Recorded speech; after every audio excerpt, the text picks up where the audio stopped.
যুবলীগের যদি সম্মেলন ঘন ঘন হতো তাহলে অনেক নেতৃত্ব এখানে তৈরি হতো, কিন্তু দুর্ভাগ্য হলো যে দেখেন তালির ভাব দেখেছেন তো, কিছু লোক যারা হতে পারছে না বা যাদের খুব শখ ছিল তারা তালি দিল,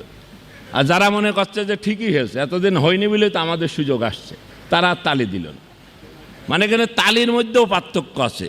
কে কার লোক কে কাকে পছন্দ করে তালির উপরেও বোঝা যাচ্ছে। মানে এখনো যতই নারা বলুক যে আমরা সব এক আছি, এইটা অবশ্য ঠিক, সুব্রত দার জানা দরকার। সোহাগ অবশ্য ইউনিয়ন পর্যন্ত যায় তো সেই জন্য ভালো জানে, তবে যেহেতু দাদার জানা দরকার, যেখানে যতই প্রতিযোগিতা থাকুক সব হলে ইন্ডিয়ানদের মতো, হ্যাঁ সব হাত তুলে বলে তুমি লাগাও, কিন্তু কেউ লাগায় না।